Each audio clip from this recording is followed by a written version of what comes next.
Richard is here, and the Majority House Leader is still in Washington. So apologies for that, but thank you very much to Richard for stepping in, mainly because, of course, he's done an enormous amount of work on this very issue, and I was able to persuade him to join us. Christine Lagarde, thank you very much indeed for coming from lunch with the President, I gather. Anand Sharma as well, thank you very much indeed, and Victor Chu as well.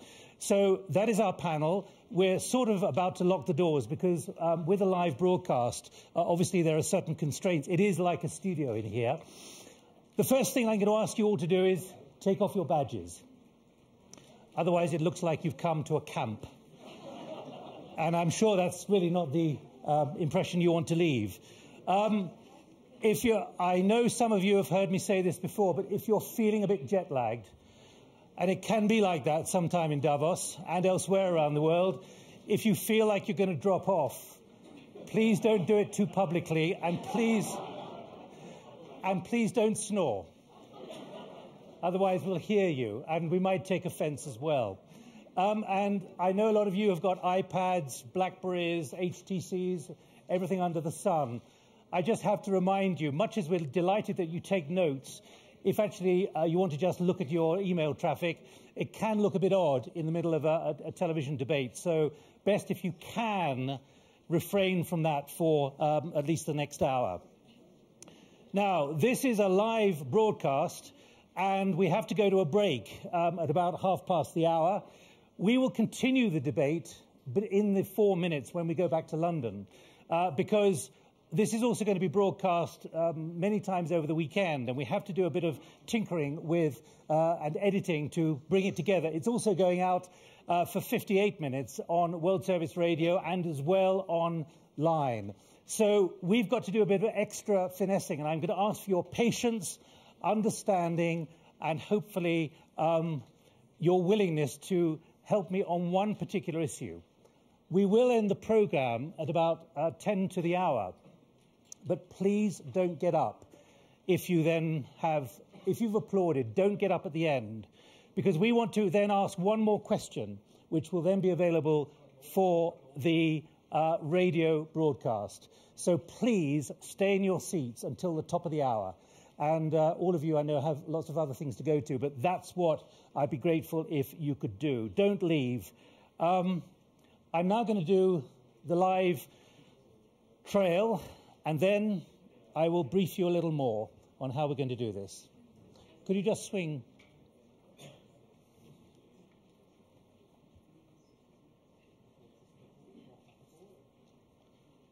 Right.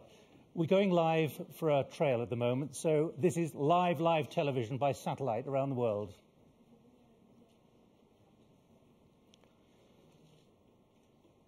For the next hour on BBC World News, we're live from Davos in Switzerland with the World Debate. We'll be asking whether the era of Western dominance is over, and if so, who will lead the world in the 21st century? We have panellists from the United States, from France, from India and China ready to debate the question. Global leadership, are we entering a new era? Join us after the news.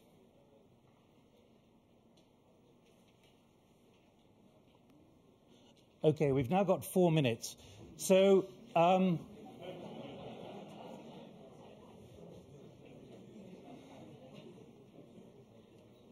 hope you understand this strange way in which we're doing it.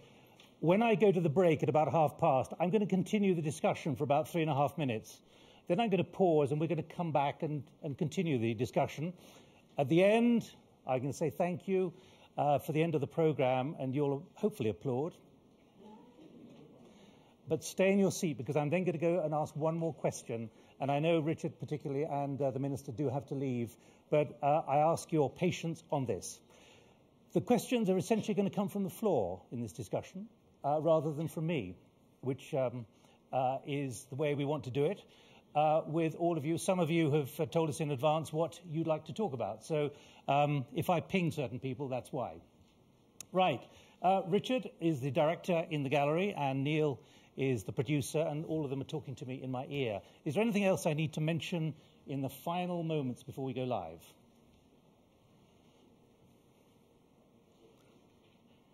The instruction is make it lively.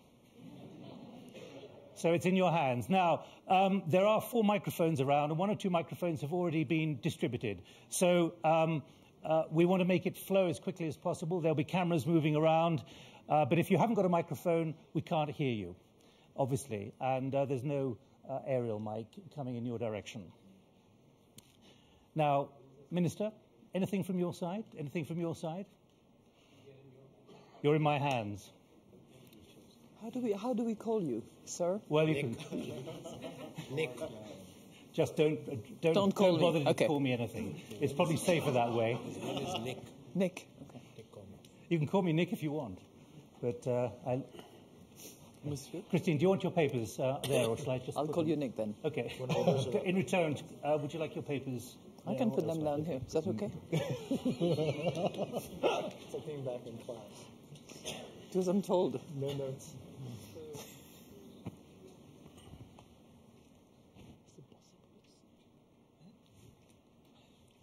Yeah. Okay. All right. Okay. Shekhar, you're not here, are you? Shekhar Gupta from the Indian Express? Not yet. Okay. Okay.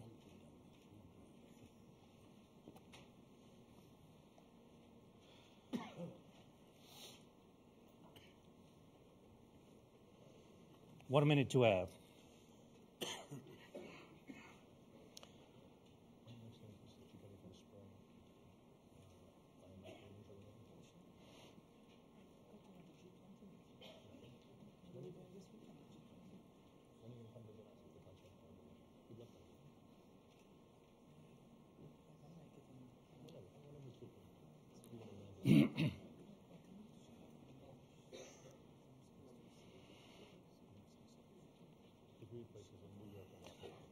I'm going to give a 20-second intro, then introduce all of you. What did he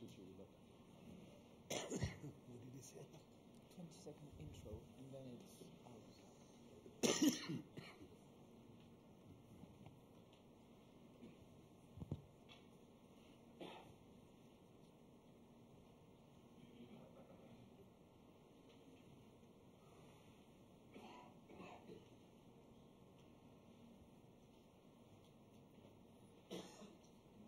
Welcome to Davos in Switzerland. I'm Nick Gowing. We're here to debate one of the most crucial questions of our time.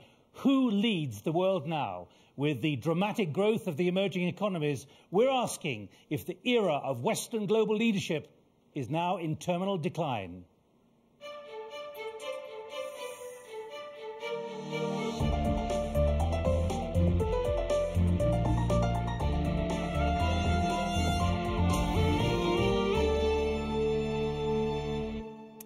Well, joining me here for this debate at the World Economic Forum, Richard Haass from the United States, the President of the US Council on Foreign Relations. From China, Victor Chu, Chairman of First Eastern Investment Group. From France, Christine Lagarde, Minister for the Economy, Finance and Industry, France currently Chair of the G20. And from India, Anand Sharma, Minister of Commerce and Industry. Ladies and gentlemen, please welcome our panel.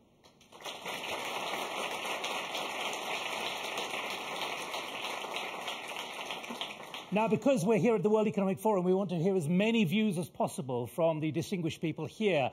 Let's have the arguments and the discussion driven from the floor. First to Parag Khanna, who is Director of the Global Governance Initiative at the New America Foundation. And you've got a new book out called How to Run the World. Who's got leadership and power now, Parag Khanna? Well, the first question is for Mr. Haass. Much of the world has come to doubt American global leadership. So where, on what issues in the next 1 to 2 years can we concretely expect American leadership? Well, the world has some reason to doubt not just American leadership, but anyone's leadership. The problems are global. No single country can do it. There's a major shift in wealth. We don't yet have the international institutions in place. But I think you can expect American leadership still in the security realm. On North Korea, it's going to be the United States that's going to be taking the initiative, in particular pressuring China to do more.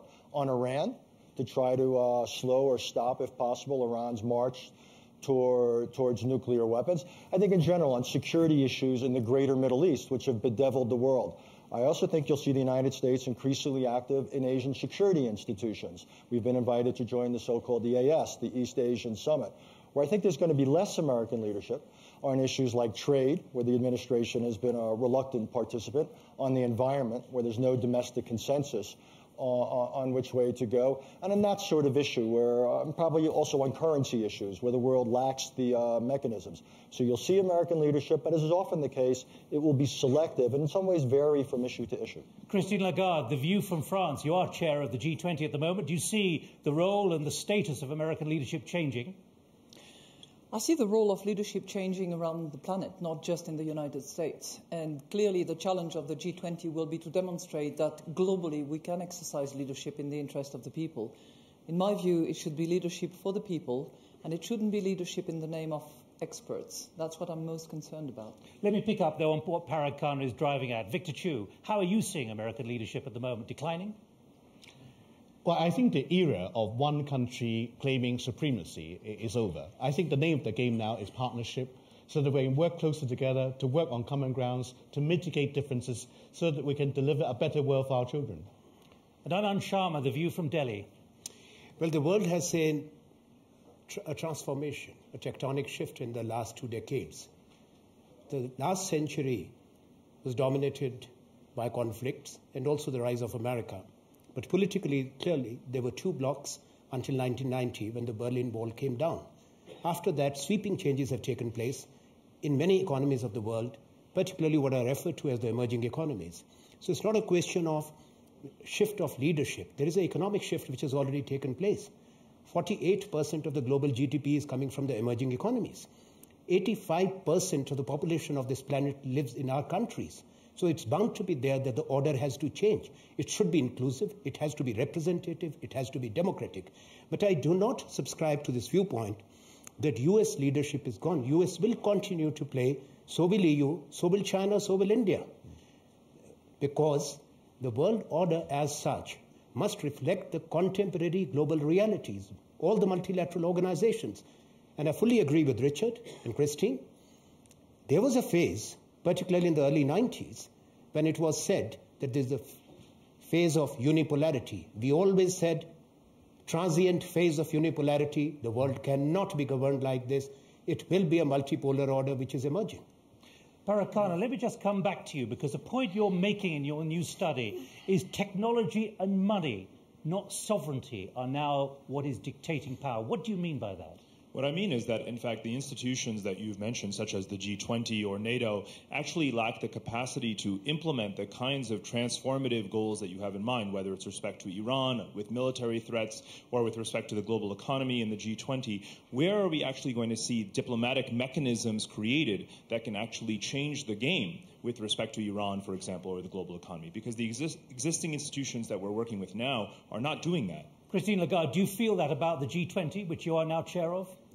Precisely. And that's the reason why we want on the agenda of the G20 the topic of global governance. What we have at the moment is a forum, the G20, where you have about 85% of global GDP, where you have most of the emerging powers well represented, but where clearly there is a disconnect between the existing organizations with authority, with power, with the ability to enforce, such as WTO, such as the IMF, such as the FAO, such as the International Labour Organization. And between all those organizations that have standing and that have jurisdictions, and the G20, which is a self-generated forum of authorities and people that represent the sovereignty of nations, we need to establish the connection, and we need, therefore, to rebalance within those organizations and between the organizations so that we can be effective and not just decisive in our speeches, but also in our action. Richard House. But the danger is that if we don't do that, if we don't close the gap between regional and global challenges and the capacities of existing institutions, the world will essentially move in the direction of disorder. When you look at the 21st century, it's not who's going to replace the United States. No one can or will. The real danger is that no one will. The United States will be able to accomplish less. we won't have the necessary partners, and all things being equal, the world will become a messier place. We will be less able to deal with currency issues, less able to advance in the trade agenda. We won't be able to tackle climate issues. We'll be feckless in the face of proliferation. That's the scary scenario. The United States cannot stop this or accomplish this on its own. It needs partners. It needs collaborators, but that is where the gap is. We are not where we need to be. Victor Chu. Yes, economics and technology makes our world much smaller.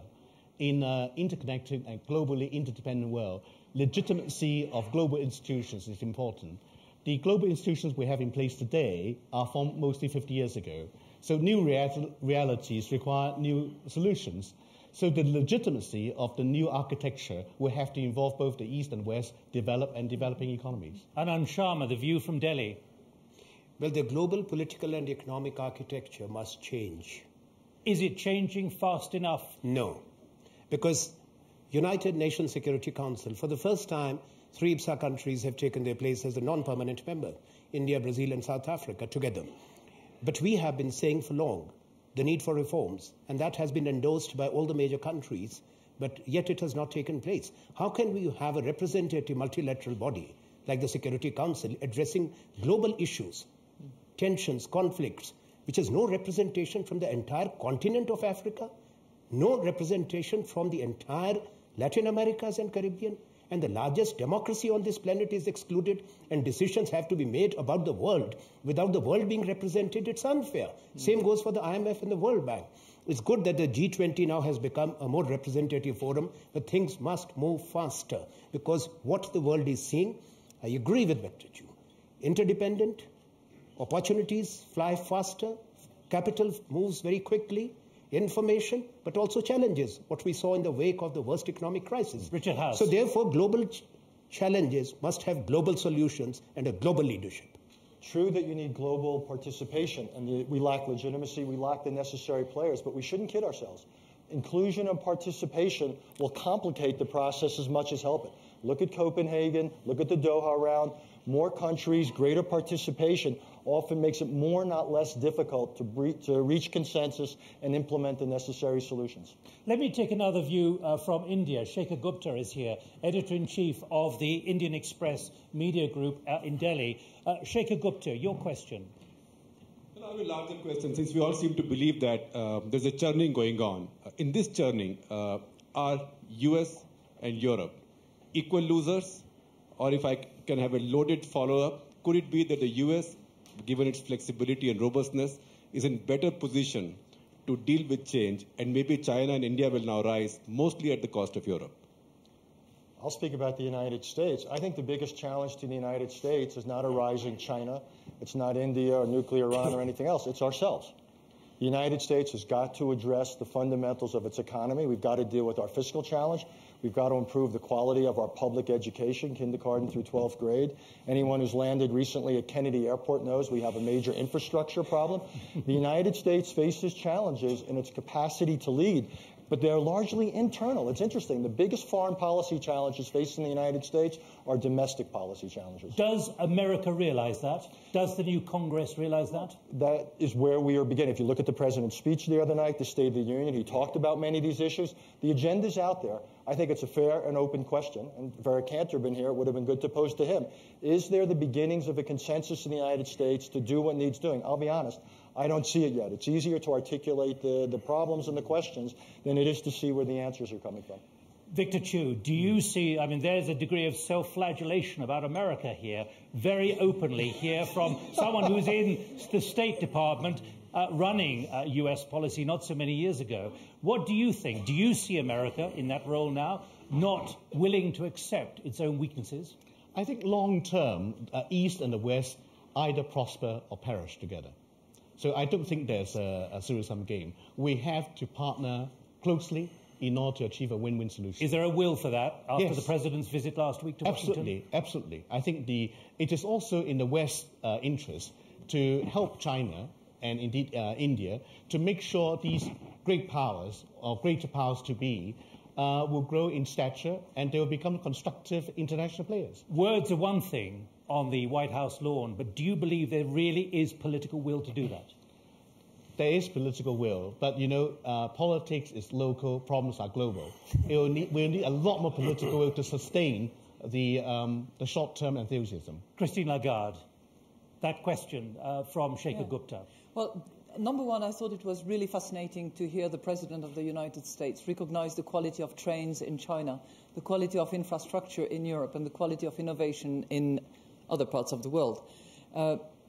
There is a recognition at the highest level, and it's good. Equally, if we look at Europe, for instance, because you pointed to Europe, at the moment it's clear that Europe is sort of taking the blow from a monetary point of view, and that we are the sort of shock absorber of what is happening in other regions from a currency point of view. But equally, I think we are, in a way, laboratories of something that needs to happen on a global basis. What are we trying to do to strengthen our euro currency? We're trying to coordinate our policies. We're trying to have real economic governance. We're trying to bridge the gaps of productivity and competitiveness between our member states. And that is something that we will have to do at a global level. So it's hard going, because you're talking about, in our case, 17 member states within the Eurozone trying to, number one, not ever go back to war. We've had it, thank you very much. But certainly build something together that will make us stronger and better coordinated, not the losers of any game, because I don't think that they can be losers or winners. It's, as you said, Victor, we all go together, or we all... Let me pick up on that, because we have another view from a senior minister in Europe, Radek Sikorski, who's the foreign minister of Poland. I agree with the panel that the current institutions, such as the G8, the UN Security Council, do not reflect the correlation of forces in the world.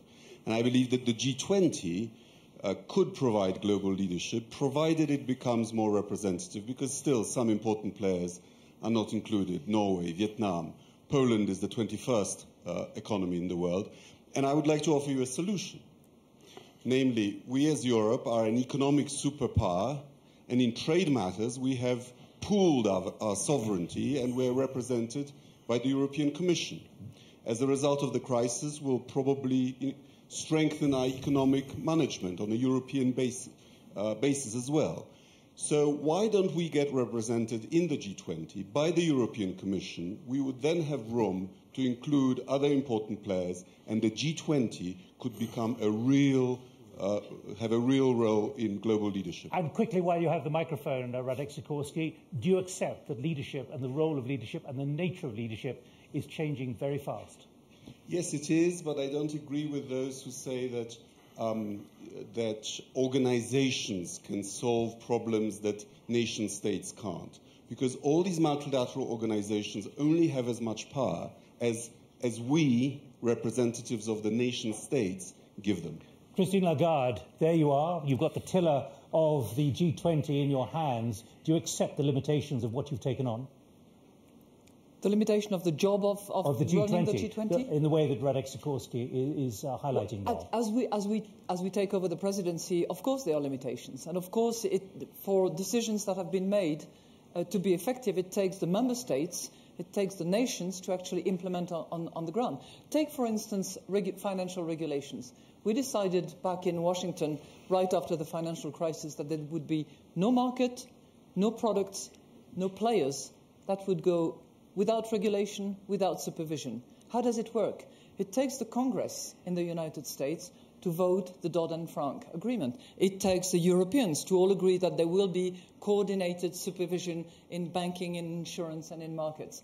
And then it will take for the supervision authorities to actually get together and work on a cohesive basis. So it's a long process, and implementation being key at the moment. It takes all the will of the governments to actually implement on the ground. But that's where governance has to change. Anand Sharma, you've just heard a voice from Delhi here, from Shekhar Gupta. Do you agree with that assessment about Europe and about America and where other things are moving forward? You see, what the world needs is a sincere partnership and understanding, and the leadership of big countries, developed and what you call as emerging. Though I will not call China and India as emerging, we are re-emerging. Because together we contributed 54% of the GDP of the world until 17th century. So it's not that there is an erosion. or sudden shift. It is a rebalancing of the world. It is historical distortions getting corrected. And therefore, when you talk of America, America will remain the biggest economy until maybe 2050. China is catching up fast. We will also move fast, other countries too. And that's what we are talking about. It's not what point the minister from Poland made. It's not about organizations becoming problem solvers. Global issues cannot be addressed in individual state capitals. They are too big to be addressed even by a group of countries, let alone any powers. So that's what I was talking about. And about multilateralism. The world will see these changes in this decade, but we must also remember that there are monumental challenges which countries face because of the fall in manufacturing in major industrialized countries, demographic profiles changing, enormous developmental problems which developing countries still have, which we are grappling with. At the same time, what our approach is, an inclusive growth, sustainable development, so that we generate employment not only in our countries, but we are generating employment in Europe and Americas. And lastly, let's bear that in mind. If we are growing, China and India together, 37-38% of the world's population, we are creating opportunities for America, for European businesses, which they recognize clearly. So it's sharing. That's what is happening. It's not, we are not in the business of stealing or taking away somebody's manufacturing or jobs. Businesses will go where the growth is. Investors will go where the growth is. And that's where the investments have gone in the last 3 years. Let me pick up another view, Josette Sharon, who's from the World Food Programme. You lead the World Food Programme. You have to deal with governments. You have to see where power is. You have to deal with leadership. Where do you see things changing? Well, I've noticed in the past 20 years that hundreds of millions of people have been lifted out of poverty and hunger in Brazil, in China, in India, in Ghana, in Malawi, in Vietnam, in Chile, in El Salvador. How much was that the work of the G8, the G20s, the global architecture, and how much has the leadership moved to social entrepreneurs in these countries that are driving the type of innovation, Victor, that you talked about? So I'm looking for a debate between the macro architecture and what we're really seeing, more people lifted out of hunger and poverty than ever before in human history in the past 20 years, and a lot of energy and excitement happening in these economies. Do you see that, Christine Lagarde? The numbers are there to demonstrate what you just said. Absolutely. Lots of people have been lifted out of poverty. But that's as a result, as you said, of social entrepreneurship on the ground. But it's also as a result of much more trade, much more movement of goods and capitals and services around the planet. And frankly, the fact that China has joined the WTO, for instance, and has agreed to remove some barriers, tariff barriers, non-tariff barriers, that has helped enormously, which is why we are definitely a proponent of better trade amongst us. Because as Ram said, it's a sharing. Richard House. That's exactly right. Within societies, within economies, there's limits to what governments can do, but they set the context, they set the table, and hopefully create an environment where, among other things, the private sector, small businesses generate jobs. The same thing holds internationally.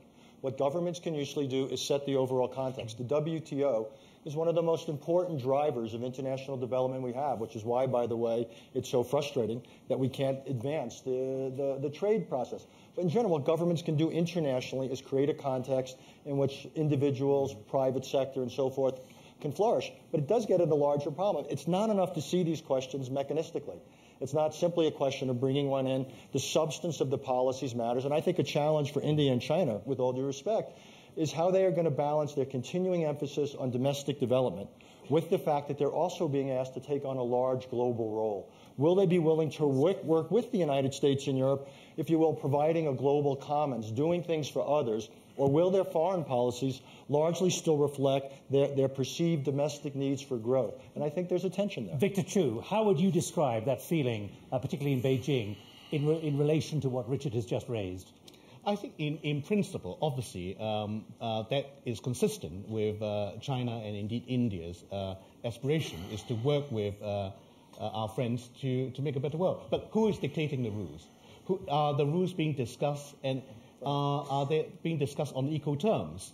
Are you recognizing the impact and the input of developing economies? That's why G20 is the first of a meaningful effort to achieve that. I would like to come back to my learned friend's comment. I think globalization, particularly in trade liberalization, has done a lot of good in the last 10, 20 years. But it's a process which we need to sustain our efforts. The danger is that we are now bogged down in the next stage of liberalization. Right. Victor, stand by for the moment, because we're just going to stop for a moment. We're going to take a break. Stay with us here on the World Debate. We'll be back in a few minutes. Our debate, Global Leadership, a New Era, will continue then.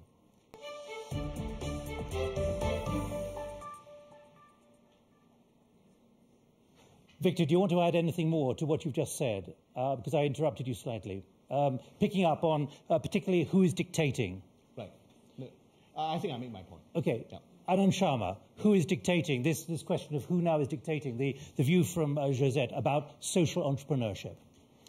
You see, she said something much bigger than the one point which you have mentioned, because we are talking of developmental challenges, distribution of wealth and resources, creation of opportunities, and how it has happened in big countries like China, India, Brazil.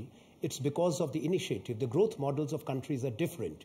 Yes, global trade has expanded. It plays an important role because people produce, and if they can export, that's good. China's growth has been primarily driven by that. As far as India is concerned, it is a different model altogether.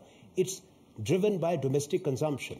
Both our countries have very high investment rates, very high national saving rates, perhaps highest in the world. So we have resources, internal resource mobilization, and the redistribution of wealth. Otherwise, it becomes a zero-sum game.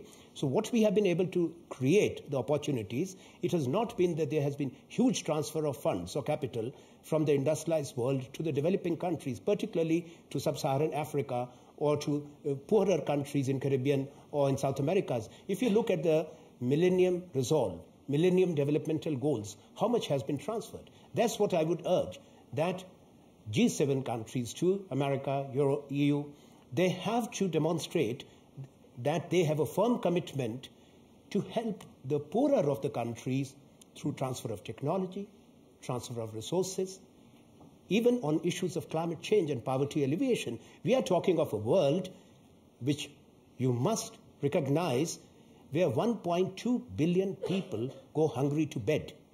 It's unfair. So the new order, and even on trade, the movement has to be much quicker.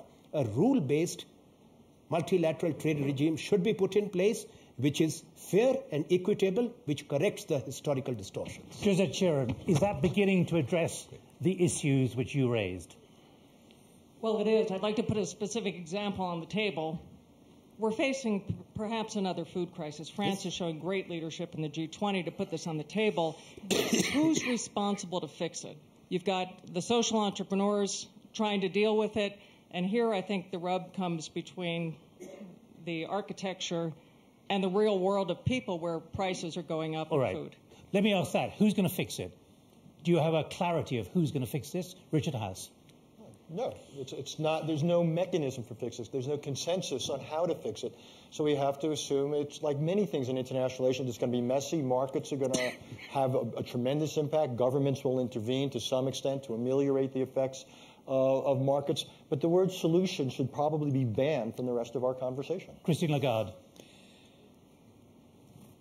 We don't know yet who's got to fix it, but we know that it's got to be fixed. Because we cannot have food shortages, we cannot have food crisis yet again, because it will fuel many more problems, troubles that will not only concern the developing countries, the least developed countries first, then the emerging, then the re-emerging, then the developed. It will affect us all. So it has to be fixed, which is exactly the reason why France put on the agenda of the G20 something that people laughed about a year ago. It was commodity prices, and precisely agricultural products prices. We cannot have a world without a bit of regulation, a bit of supervision. Okay.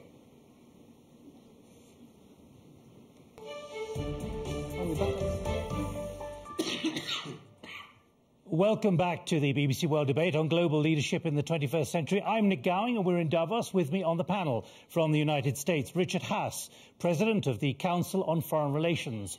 From France, Christine Lagarde, the Minister for the Economy and Finance.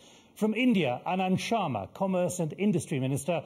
From China, Victor Chu, Chairman of the First Eastern Investment Group. Well, we've been talking about the United States. What about China? Let me ask you whether China now aspires essentially to primacy in global leadership. Victor Chu, is that your view, given that you operate in China, out of China, around the world? I think it's not a matter of whether China aspires to be supreme leader of the world. China, I think, sees it has a very important role to play in the reform of global architecture that we've been talking about in the last half an hour. China wants to be a constructive global citizen, like the rest of my panelist countries here. And we like to work with both developing and developed countries to find solution. And the solution has to be private-public partnership, because you need multi-stakeholders to get through the domestic political bureaucracy in these global issues. You say that China doesn't want to, if you like, be the leader of the world necessarily. But what about the economic and political facts, though, Victor Chu? The fact is, when you look at the National Intelligence Council from the United States, so many predictions. It's a question of not if, but when China has supremacy, certainly on the economic front. What will come with that when it comes to leadership in this new era? I agree with you, Nick. On a growth basis, China is big. But if you divide it by 1.3 billion people, we are still rather modest. We have to recognize that the growing stature of China the train has left the station. China's rise is inevitable. So it is in everybody's interest to make sure that China's rise is in the proper, constructive way that it can benefit everybody, both in China and outside of China. But let's be clear, the train has left the station, yes. But at what speed and in what direction, given the number of high-speed trains that now do 350 kilometers an hour? That's faster than any other train in the world. Yeah. Whoops. Well, technology is such that the speed is fast. But what does that mean when you say the train has left the station? Which direction and at what speed? I don't think China can go back to a situation like 30 years before. China is a robust, open, and a growing market economy, which are creating synergy with the rest of the world. I think that's what I meant. And it is inevitably, it has to play its own proper role in the world stage. What does a proper role mean? Christine Lagarde, how are you assessing that in Paris at the moment when you look at China and the speed? Look at the data. Looking at the speed, can I just challenge Victor on who's got the fastest train? How fast is the French train? Because I think to this day the French train runs a little bit faster. But, we're very happy to be challenged. And I think that's exactly to the point, where clearly there has been massive research and development, massive investment in trains in China. And it's no longer a question of manufacturing in China and researching and developing elsewhere in the United States or Europe. It's much better shared, Absolutely. and there is active research and development and massive amounts put into that. So China is a key player, is a key partner, and one that has to be at the table of, for instance, an equivalent of the G7 that deals with currencies. Today we deal with currencies without China, which is ridiculous. So that's part of the rebalancing that we were talking about earlier. But global leadership, it'll have power economically, but what's your assessment of where it'll be in terms of leadership, Christine Lagarde? I certainly hope that China will be a driving force, will assume leadership, because we need it. Victor was quite right to not only look at the aggregate amount on a macroeconomic basis, but to also reduce it on a per capita. Because in anything we ask from China, for instance, or for India for that matter, in terms of rights and responsibilities, entitlement and obligations, both numbers have to be taken into account. And there are certain things that China or India or Brazil will not do because they have to care for their own domestic base, and they have to increase the per capita income at home as well. Equally, having a seat at the table and participating in decisions and exercising leadership means playing with others and playing with the same rules as others. And frankly, in the involvement in, for instance, Africa, it's very critical that we all do so with the same purpose in mind, which is not to take over, but to help for the development. Anand Sharma, The View from Delhi. How do you see what is happening in China? Again, we're talking about global leadership, a new era. Where is leadership moving in terms of your assessment of China at the moment? China is definitely an important and significant player in the emerging global order. I think that the world should stop thinking in terms of primacy and unipolarity. There will never be a unipolar world. That has what been effectively demonstrated. It should be respectfully accepted, not grudgingly accepted. We'll all be together on the big table taking the global decisions. Does India want to match China in this leadership role? I think I would quote my Prime Minister, Dr. Manmohan Singh, who said that the world is big enough to accommodate the rise of both China and India. And I believe in that. And would you say the Indian train is leaving the station, and at what speed? India is on the global train. We are not standing on the platform. Be clear. Richard Haas, we've just heard the President talk about the need for the United States to win the future again. He talked of the US facing a Sputnik moment when he said 60 years ago Russia overtook the US in the space race. Is Washington seeing the challenge from China in those terms as well, if you don't match it? There is a challenge, not just from China, from India, from the emerging world. There's also a challenge that there's a growing gap between what needs doing and what we ourselves can do. And again, slightly reiterating a point, the United States has got to put its domestic house in order. The biggest single constraint on our effectiveness in the world is the quality of our domestic politics and its repercussions for what we're spending on education and how we're spending it, or infrastructure, for the fact that we're not dealing with our deficit and all that. Can I just slightly segue? Chinese power, economic power is a reality. It'll be a growing reality. The real question is, and some of that, by the way, will be translated to military power. I think, and there's a debate going on in China, the real question is, how does China define, ultimately, its strategic purpose in the world? How does China define success for itself? To what ends will it put its growing power? Will China do, for example, more over the next 5 years than it's done over the last 5 years to rein in North Korea's nuclear efforts? Will they be a full participant in dealing with the Iranian challenge? How will China balance its need for economic growth and political stability at home with global efforts to, say, tackle climate change or limit energy use? So the issue is not stopping China's rise. Of course, it's a reality. The real question is ultimately, and it's as much a question for China as it is for anyone else, or for India as anyone else, is how they will ultimately use the growing power that they will develop. Victor Chu, I've got to keep pressing you on that. Even if the train has left the station and is moving and picking up speed, how will China be using its power when it comes to leadership? I think that's an area which China need to understand America more, and vice versa. I mean, we simply... Only America? I mean the West. I mean, because I'm addressing in response to Richard's comment. I think if you talk to the university students in China, they are much more troubled that the huge domestic challenges in China. You know, China is a big country. The rural area has a lot of challenges, and a lot of the West also now have huge environmental problems. So we have also disparity of development and growth and income. So domestic problems is enormous already. And if you talk to the university students, they say, why can't our leadership spend more time tackling our domestic issues rather than looking, internationally? But the leadership obviously take a much more worldly view too. It has understand that for China to sustain its development, it needs a lot more stability and help from the West as well, both in terms of technology and services.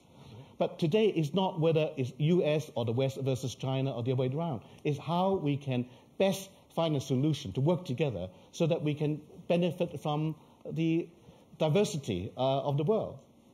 Let's pick up on some other issues here. Ian Bremmer, please, from the Eurasia Group, which analyses political trends and emerging markets. Listening to this, Ian, what are you beginning to take away from it or challenge? Well, there's less global leadership. There's no question. Less willingness, less capacity from the United States, from Europe, from Japan. The emerging markets aren't there yet. China has left the station, but it hasn't arrived anywhere. And so the G20 is where we want to get to. It's aspirational, the G21, if we include Poland. But from today's perspective, analytically, I would argue we're in a G0. We lack that governance, and I think that's clear from what we're talking about today. So here's the question. If that's where we are, and here's where we want to get to, it's not just more countries which are more difficult to coordinate, it's also different values. I think specifically about China, we have, in terms of the way we think about economics and whether you have a regulated free market, the way we think about a liberal democracy and how you engage your political system, rule of law, the G7 nations and many of these new countries, especially China, have fundamentally different values. How do you get to a win-win on that? And are there values that the West needs to adapt or even jettison if they want to engage in real collective leadership and governance with these different countries? Christine Lagarde, you are nodding your head there. G0, G20, which one would you like to be chair of? G0, I could agree with myself, right? Or G21 with Radek Sikorski well, here. Exactly to that point, I'd like to just comment on the excellent observations that we just heard. It's not a question of G20 or G21, because you could go to G100 and, 92? It's called the General Assembly. Which is the General Assembly. Yet, we want to be efficient. And I'm not passing a judgment on anything here. But it's interesting that, for instance, within the IMF, the Council of the IMF, there are 24 chairs, some of which individual chairs, other collective chairs, where, for instance, Poland sits with other countries and takes its turn in representing the group. Well, I think we should really reflect seriously on how different is the G20 plus the 5 guests and the C24 of the Council of the IMF, so that we could actually provide for that representativeness that Minister of Foreign Affairs from Poland was referring to, which is critical to actually guarantee the efficiency. So it's representativeness and efficiency. Then we need to obviously learn from each other. Be prepared to accept that standards are not going to be the same all over the place, that the rule of law means something to us from the West and means something different elsewhere, and that the democratic process that we are used to, because we've built it over time for France since we shopped the King's Head in 1789 until now, well, it cannot happen just overnight in some countries that have been under despotic regime on occasions. Anand Sharma, do you relate very explicitly to what we've just heard there about what leadership around the world in this new environment is, what will be expected of leadership, particularly about human values? Maturity, wisdom, listening to others. Let's be clear. It's not a question of one set of values being better than another set of values. Our countries are also civilizational countries. So we have to learn from each other. Over centuries, we have contributed to human civilization, which has to be borne in mind. At the same time, when it comes to democracy, governments have accountability in democracies or in other systems, first to their people. At the same time, when we look at the global challenges, you have a global responsibility. And I'm sure as countries are emerging, this major shift is taking place and much more is bound to happen. In the next 2 years, the GDPs of Asia, America, and EU will be equal sized. This is going to be a reality. So how China will address, India will address, I think together we will have to do it, recognizing that the world expects us to play a role where we ensure that there is prosperity. Challenges like climate change, terrorism, global security, poverty are addressed. At the same time, we create a world which is more peaceful, more secure, and a better place to live in. So all of us have responsibility. Would you accept that? I mean, you're talking about human values here, and we saw your president being put under pressure in Washington a few days ago on this issue of human rights, however they are defined, that human values are central to how you show leadership and lead.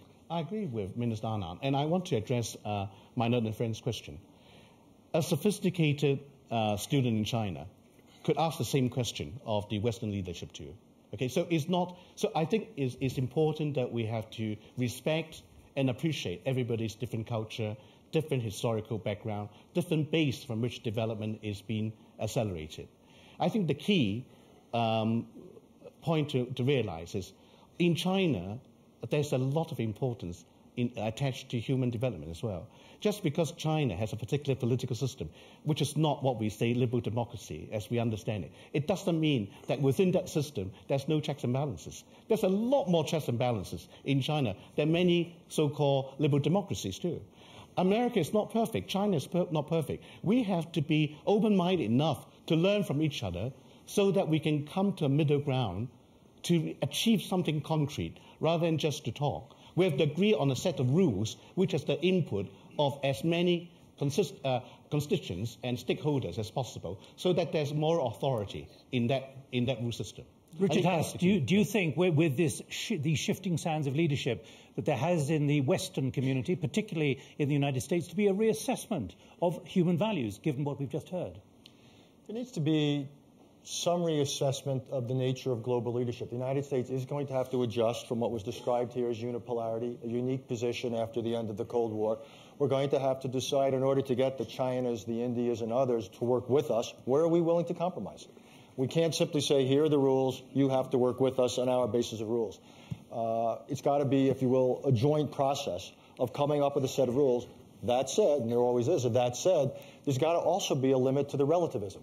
There do have to be some standards. There have to be standards against terrorism, against the proliferation of weapons of mass destruction. If you're going to have a world trading regime that works, there have to be a few rules about the limits to subsidies, about currency alignments, and so forth. So it's fine and good to say, yes, we have to be sensitive to the diversity of others, but if the international system is in fact to be a system rather than simply disorderly, we are also going to have to figure out what is a modicum of rules and principles and arrangements we can sign up to. Salil Shetty, Secretary General of Amnesty International in India, the issue of the caliber of leaders now. Well, as the discussion was going on, my mind went to Mohamed Bouazi in Tunisia, who set himself on fire. And with that set Tunisia on fire in some ways, and the Arab region, in Egypt as well right now. And I was thinking that, really what was going on in Bouazi's mind about leadership? What was he thinking? And I would submit that, we basically have a massive leadership deficit right now. The deficit is at all levels of leadership. If you look at all the surveys, public opinion surveys on trust, you find reducing trust of ordinary people amongst our leaders. So what particular issues? What are the issues where trust is falling or doesn't exist? I mean, it's a combination of things, because obviously we're in Davos now. The economic crisis, the financial mess that's come about thanks to poor leadership amongst our financial leaders. Then these very dubious wars which we've been fighting for the last several years, and the so-called war on terror after that. And corruption scams. I mean, we've got one after the other corruption scams in some of the emerging economies that we're talking about. So I think I'm really happy that Minister Sharma brought about this point about accountability. But because if you talk to ordinary people, really, we're talking about which countries and governments should be holding the power. But at the end of the day, the power has to be with the people. And ordinary people feel that, you're talking about a train leaving station. The question is, who's on this train? There are very few people inside this train. The governments are going in this train without any passengers inside. So we have a bit of a problem. Anand Sharma. First of all, let's be very clear that as the constitutional democracy and the biggest on this planet, India is a rule-based and rule-governed society. Secondly, it's not a new virus called corruption or scam being discovered. These words have been in the Oxford and Chambers dictionary for a pretty long time. Our grandfathers read it, our grandchildren will read it. Scams have been there everywhere. I don't want to list them in shame. Major companies, major banks, insurance companies, the world knows. All of you, eminent ladies and gentlemen, know about it. But the question is of accountability. Yes, we have a system. There are institutions. And let everybody not arrogate to themselves based on few mini surveys the mood of the people or a nation. But you would accept, Minister, that in your country at the moment, corruption is now centre stage. Well, let me tell you, I disagree completely. It is exaggerated, magnified. Allow me to complete. We have institutions. We have independent investigating agencies. We have two independent and aggressive media. Few electronic media in competitive sensationalization also indulges in muckraking. Let me tell you, Indian judiciary is known, and my government has given after the right to vote, the most important right to the Indian people, which was there only with the members of parliament, the right to information. And if the information is not given to a citizen, there is punishment. So let's be very clear. And in democracies, studios don't decide. Voters decide. We have 714 million voters. And if we are not doing things correctly, if we don't fix accountability, the voters will vote us out. You don't have to worry on that. Victor Chu, it's not like that in China, is it, when it comes to the credibility of leadership in terms of open voting for those who are in power? Well, the legitimacy of those in power is the extent to which they can deliver the goods to help to improve the livelihood of their citizens. I think in the last 30 years, that legitimacy has been proven. When we hear, though, that from Amnesty International, the fact that there is now much more soul-searching within China about corruption, recognition of the rule of law, would you say, even though a lot of it's not public, that there's a seismic shift, understanding that there's a danger, particularly in this information revolution, of losing public support, the leadership losing public support? Absolutely, because when you have a system like in China, where you don't have, like in America or in India, the type of electoral system they have, then, as I mentioned, you have to show that you can deliver. And one of the delivery is you have to make sure accountability, transparency, you can be seen and actually be improving all the time. Otherwise, you lose the heart of the people. Richard Haas. That's why what's going on in the Middle East is so important and so interesting. It's part of the world where there's probably the greatest gap between individuals and the governments, where accountability is the least. And that's why what's happening in Tunisia, what we're seeing to some extent in Egypt, is worthy of attention. Compared to Latin America, even most of Africa now, obviously Europe, the United States, and large parts of Asia, the gap between the government and the governed is nowhere greater. And closing that gap will be central to the ability of the Middle East, not simply to find order, but to essentially find progress. It's the least successful part of the world. So narrowing that, I think, is high on the international agenda now. It's been the same in Greece. It's been the same in Spain as well, because of the austerity drives. So it's not just in places like the Middle East. Oh, but big differences in terms of the openness of the societies, the relationship with the governments and governed. There you've got now very difficult decisions to make, a challenge to make them stick. I would not actually compare what we're seeing there to the kinds of authoritarian closed systems that we've seen. Democracies have a different challenge. Democracies have the challenge of doing difficult things and getting popular support to take difficult decisions, to take sacrifices. That's a very different set of challenges than what we're seeing in the Middle East. And Christine Lagarde, picking up again on those criticisms of the political leaderships. Well, political leaders have to be super accountable. That's even more than now. Well, they have no option. They have no option because we are in complete... I mean, as opposed to quite a lot of other things that we could be discussing, there is total transparency. There is, it's inquisitorial, the way people look at what we do, how we do it, how we dress, how we speak, what we decide, who's been talking to us. So we have to be super, super accountable because we are super, super, super transparent. But it's also a huge privilege to actually represent your country, represent public interest, not just at home, because I'd agree with you. We represent public interest in general, and we are accountable and responsible for that. Quick comeback, from Seven Shetty. Very quickly, please. Are you satisfied with that? No, I wasn't particularly picking on India because the question is whether if Brazil, India, and China are going to be much more on the global decision-making stage, will this lead to more accountable leadership at the global level? And if you ask the US now, will they be selective? When it comes to Egypt, will they take a different position from what they took with Tunisia? And the French, the opposite. With Tunisia, they were quiet. Are they ready to be open about others? All right. Now, at that point, I just want to get a sense from those gathered here at the World Economic Forum. Let's just get a show of hands, if we can, quickly. Which will the world's leading power be in, say, 20 years' time? China or America? It's an unscientific audience. Hands up for China. Not many hands going up, I would say, among 150. What about America still being the global leader?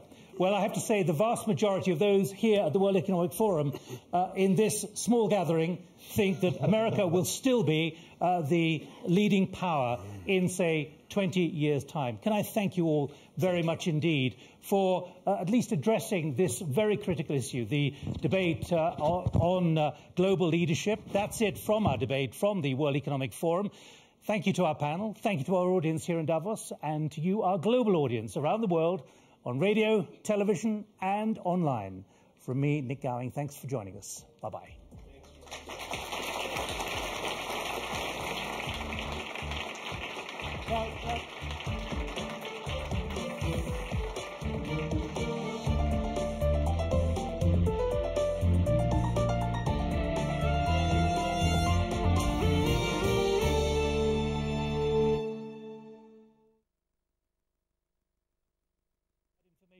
Minister, I understand.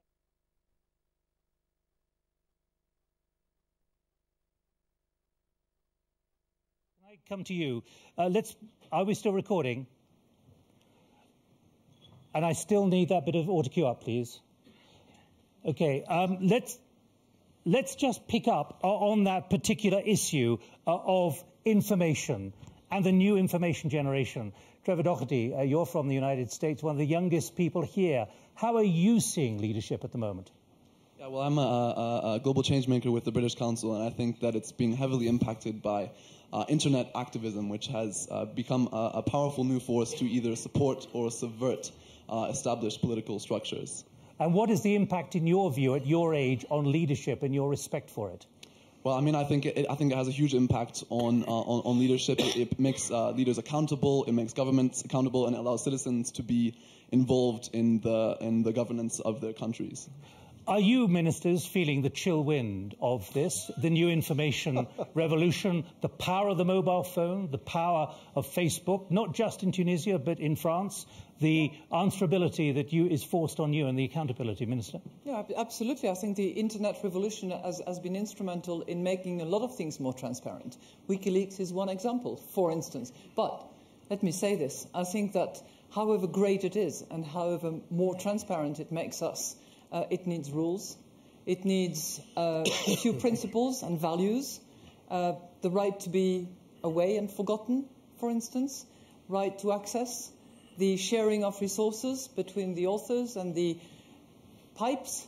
The tax that should be assessed on this developing world. All of that needs to be really rethought. And it's very good that President Sarkozy has actually decided that just before the G8 meeting, he will convene the great leaders of internet, very young people, to actually propose rules so that we actually operate by rules and it's not just a complete jungle but a nice park and not a zoo. Anand Sharma, you come from a country where 12 to 15 million new subscribers exist and come on stream each month for a mobile phone. That's true. The pressure on you as a leader to account now directly to those who are texting and emailing you? I think they also have to be equally responsible. There have been path-breaking leaps in technology. Twitter, internet, Facebook, all these are now household names, particularly for the younger generation. But when it comes to using this freedom in technology, it's double-edged. I agree with Christine Lagarde that in any case, leaders of the governments are under a scanner, whether they are sleeping at home, whether they are eating, or whether they are walking. Therefore, whether it's the media, it has freedom which democracies respect. But it must come with a sense of responsibility. Is it effective leadership and the way leadership They also is have out? to demonstrate leadership so that there is inbuilt checks and balances. No freedom is given in any country, in any society, without some responsibility. What freedom we are talking about is freedom given to all the citizens, which is enshrined in our constitution and in the rule books of many of the countries. Therefore, as new technologies come, governments and these leaders of technologies will have to sit together to have some rules of the game also. Because why I will conclude, but saying one thing, cautioning. There have been many of us, I am fortunately not so far, victims of fictitious Twitter accounts, fictitious Facebook accounts being set up in the names of leaders, information flowing, which is absolutely false and scandalous. The world must also watch. That's why the rules of the game are a must. Victor Chu, your president, Hu Jintao, has said very publicly confirmed that there's a new vulnerability of leadership. Let me just quote, "Whether we can cope with the internet is a matter that affects the development of socialist culture, the security of information and, quote, the stability of the state." Is that a confirmation of just how profound the impact and challenge is to leadership now in this new environment? Well, we have over 600 million mobile phones, and that number is growing 80,000 plus per day.